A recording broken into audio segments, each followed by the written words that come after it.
Ladies and gentlemen, welcome back to another great episode of Bahrain Now, your source of local initiatives, happenings, talents, and trends. I'm your host, Khalid Hijris, here to walk you through our exciting lineup of guests and personalities from around the Kingdom of Bahrain. So stay tuned, we'll be right back.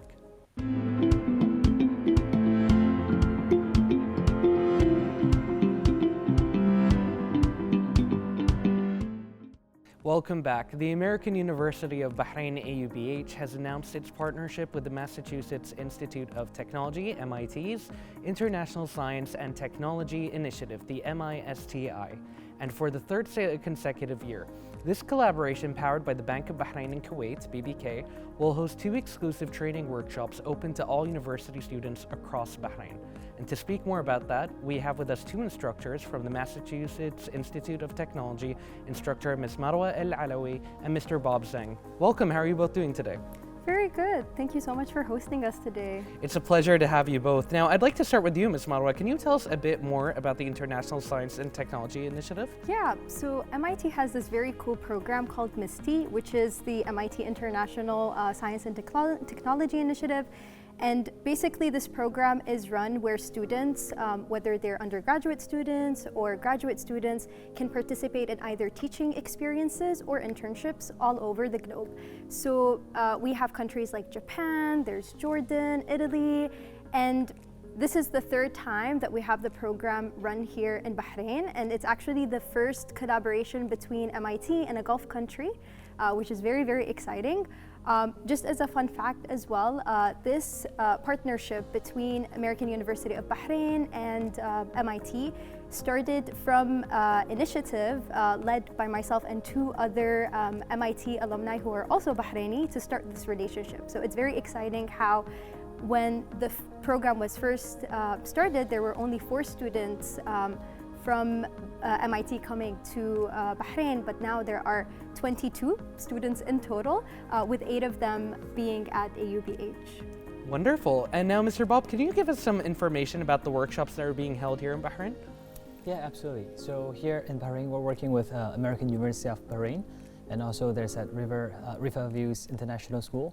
So at our program, at AUBH, we're mainly running 2 workshops. Primarily, there's the makerspace, the fabrication lab, where instructors teach students about 3D printing, robotics, and different all of the technical skills. And then I'm personally in charge of the Business Accelerator program, where we teach students entrepreneurial skills to help them develop a functional, feasible, innovative business models that also address social and environmental issues here in Bahrain.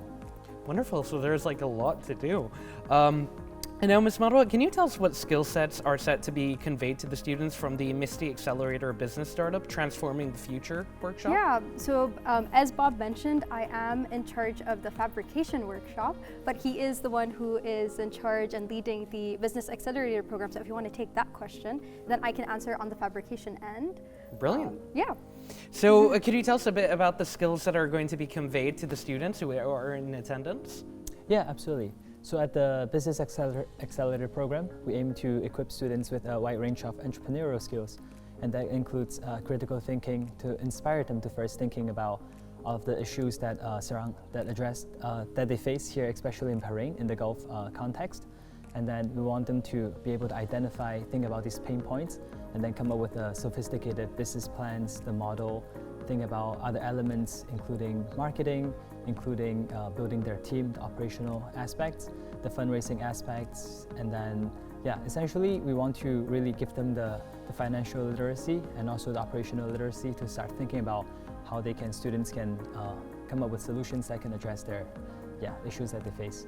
Wonderful, so very holistic. And the same question to you, but about the fabrication this time. So for the fabrication program, we're actually teaching 2 sections. One is a beginner, and then the other one is an advanced section. So in total, we have 55 Bahraini students who are participating in this program from private and public schools or universities all around Bahrain.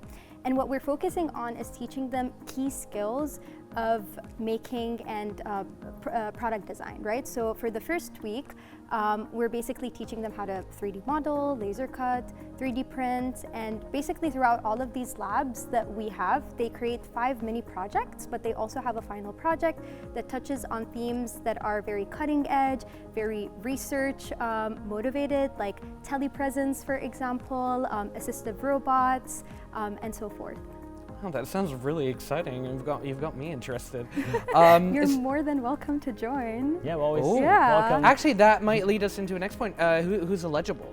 Yeah, so that's a great question. So any Bahraini student or any student that's studying at a university in Bahrain is eligible to participate in this program. So how AUBH does it is that they have a criteria and a form for students who are interested to fill in, and basically they make sure that they have equal representation from all of these different universities, but also equal representation in terms of female to male ratio, as well as a combination of different majors. So the students that we're teaching, they all come from STEM backgrounds for the fabrication part, but they're not all, let's say, mechanical engineers, right? You have mechanical engineers, computer scientists, architecture majors, and they're all coming together, forming an interdisciplinary team to work on a project and learn from each other. And now, could you tell us a little bit more about the specific workshop, Actuated Experiences, Design and Fabrication for Interactivity, Unlock the Door to Innovation? Now, that's quite the name. Could you tell us a little bit about the innovative part and the interactivity? Yeah, so this year's theme is Actuated Experiences, and what we try to do with AUBH and the MISTI program that is being held there is that every year there's a different theme for the students to work around for their final project. So the first year was basically building a robotic arm, the second year was wearable technology, and now the third year is Actuated Experiences. And what that means is that for every week we're teaching them very core skills on how can you make something turn from being static to being interactive.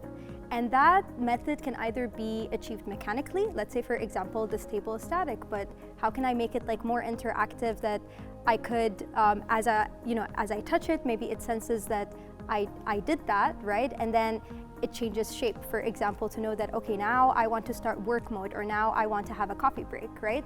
And then the second one is actually like electrically interactive, which is using sensors. Capacitive sensing is one of them, which is basically what you use on your phone, right?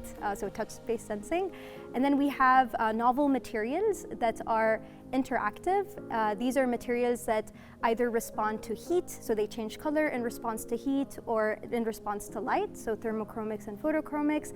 And basically, these are kind of like the skills that we encourage them, or the materials and approaches that we encourage them to use when they're thinking of how can I turn something from static to being interactive. But also within interactivity, you have to think about purpose. Does it serve something that is needed within our society, or is it just, there for aesthetics, which we don't encourage? Okay, wonderful. So it's great to see. I mean, people all learn in different ways, and for me, for one thing, is like, for me, the meaning behind something. It's like you said, if I know something serves a purpose, I'm more likely to engage with it. I'm more likely to actually like interact with it. I'm more likely to commit it to memory. So it's like, it's really great to see like the many different ways that you guys have facilitated all of these ways for people to engage with what you're doing in these workshops. And now, Mr. Bob, what message do you give to those taking part in the workshops and those interested, and how can they maximize the benefits from these workshops? Yeah, absolutely. I think similar to what Mara mentioned, for our workshop, we also welcome people from all disciplines, including financial, accounting, engineering, computer science, etc. We definitely encourage people to come together, and because that's when we find the greatest strength in diversity, and to really start thinking about, to observe everyday issues that they face. For instance, we have students that are brainstorming about coming up with the financial tools for kids and teenagers, and also there's a team that's working on having the bookkeeping tool, accounting tools for small and medium-sized businesses. So we really want to emphasize the aspects of, in addition to create a profitable business, but also make it sustainable and make it socially, environmentally impactful. So I think for all of the participants, we encourage them to think about innovation it's not about reinventing the wheel. It's about taking a real life issue and really think about your strength and then the resources that you have, and make them suitable to your local context. So we encourage people to go out there and meet people and look at also, perhaps other innovative solutions in other markets and see how you can better adapt it in local markets. And ultimately, I think everyone can have this entrepreneurial spirit, and then, so we encourage. Wonderfully said. And I just need to say, I love the passion that you both bring to this. So my next question is along those lines, and whoever wants to go first, please go ahead. What does it mean for you as individuals to be part of these workshops? Like, how does that make you feel? Yeah, so I can answer that first if that's okay. So I did my undergraduate degree and master's degree, and now I'm currently a PhD candidate, all at MIT.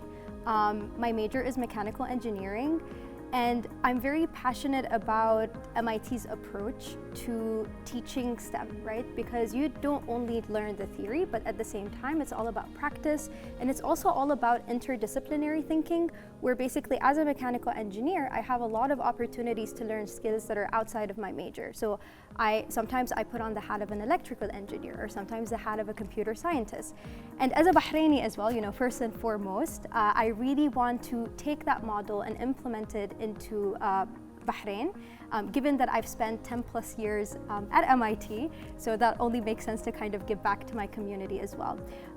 And that kind of started when I first took part in the MISTI program in 2018. I was in Japan doing an internship. In 2020, I led my first MISTI Global Teaching Lab, which is basically what the two of us are doing in Jordan. And I really loved the program, and Jordan is close in proximity to Bahrain, but it's not Bahrain, right? So that's when me and two other of my friends and MIT alumni, we wanted to have that same model implemented here, and it's very rewarding to see the program continue and just keep on expanding further and furthermore. Absolutely, it sounds like it. And to you, Mr. Bob, is there anything, is there something that really jumps at you with the experience of working with these workshops? Is there something that it means to you specifically? Yeah, absolutely. So I am not from Bahrain, originally from China, currently studying in the US. But for me, it's such an eye-opening experience being here. For me, it's my first time in Bahrain really, and actually meeting Bahraini friends, being local. And I think for me, it's been a two-way learning process.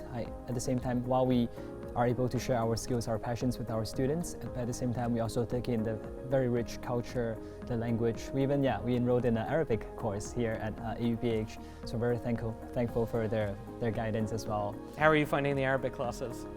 It's very difficult. It's quite a challenge, but I'm enjoying it. And I just love how welcoming local people are. They always smile at you, even just with the basic phrases that you can manage.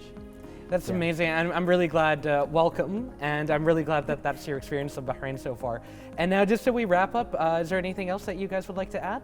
Yeah, so Bob and I would also like to thank, AUBH sincerely on behalf of our teams for all of the support that they have provided for this program.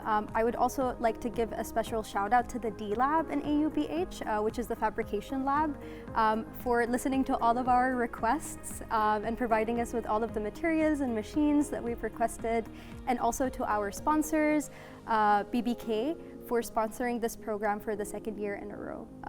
Without their support, I don't think this program would be able to be here today and hopefully continue for more years. Wonderfully said. Yeah, likewise. I think I completely agree with everything Maura said, and just really special shout out to our team at AUBH and also our colleagues from MIT that together were able to come up with this course curriculum, and to also thank our students for their passion, for their engagement here. So I'm very much looking forward to the rest of the program. Wonderful. Thank you guys so much, and I wish you all the best for the rest of the program. Yeah, thank you so much. And we still look forward to seeing you in our classes. Oh, that would be interesting. Please come and join. Yeah. That would be interesting. Spoiler alert, I was not the best when it came to science, so you're going to have your work cut out for you. It's fine. This program is tailored for people of all backgrounds. Perfect. And as for entrepreneurship, you're going to have your work cut out for you as well. Thank you guys again. Thank you so much. Thank you. Well, ladies and gentlemen, stay tuned. We have even more coming up right here on Bahrain Now.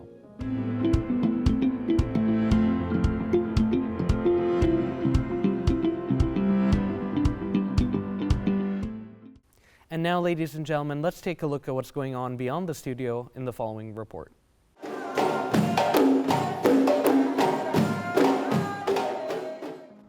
The United Nations Industrial Development Organization, the Investment and Technology Promotion Office in Bahrain, in cooperation with the International Center for Entrepreneurship and Innovation, ICEI, launched the Global Entrepreneurs Alliance, GEA.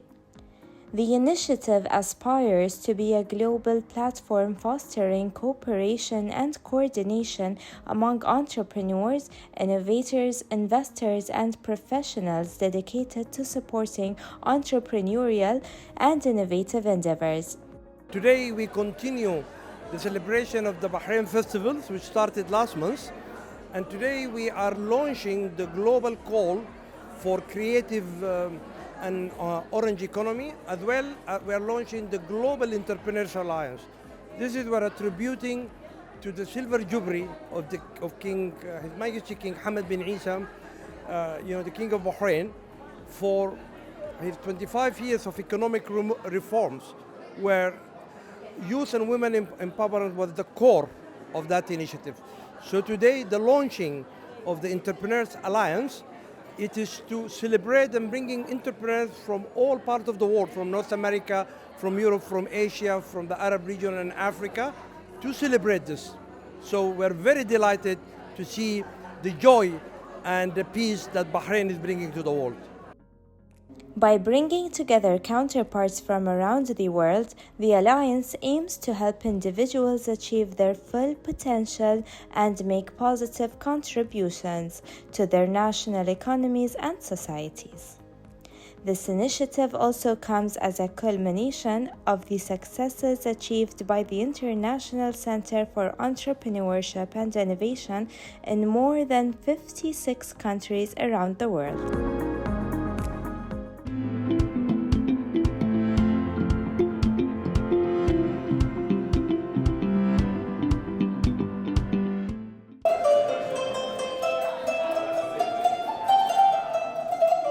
Under the patronage of Her Excellency Dr. Sheikha May bint Sulaiman Al Atibi, Safiya Ali Khan Wahab hosted Bahrain's first encaustic art exhibition entitled Journey of Wax and Flames by artist Seema Al Haqiqi. The unique exhibition that took place on January 14, 2025 highlighted the ancient art form of encaustic, where molten wax, pigments, and flames combine to create vibrant textured masterpieces. Seema Haqiqi, a pioneering Bahraini artist, has redefined this centuries-old technique by adapting it to suit the region's climate. Her artworks are a testament to her innovative methods and artistic vision. Visitors had the opportunity to discover the beauty of encaustic art, a rare and mesmerizing art form, and gained exclusive insights into Seema's creative process, which combines artistic mastery with technical innovation. Encaustic art is not famous in our region. It's more known in the West, in the US and in Europe, because they use beeswax. I use paraffin wax, and I have my own recipe. Because of the hot climate, I had to change the original recipe and make it adapt to our climate. So because it's not known in our region, it has its the new flavor and a new touch added to the art scene in our region. Well, the challenges is that I didn't have anyone to ask or to learn from. I had to learn from scratch. I had to experiment. I had to try and make my own mistakes, and that took me longer. And at the same time, I had to keep it secretly, so no one can copy before I can launch it. This exhibition is a milestone for Bahrain's art scene, offering art enthusiasts, collectors, and the public a rare opportunity to engage with a form of art that is as timeless as it is innovative.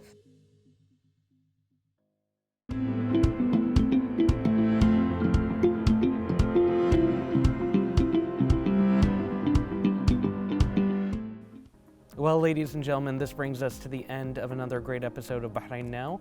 As always, be sure to reach out to us on our social media accounts shown below. We love to hear from you. This was Khalid Hijris. Until next time, good night and God bless.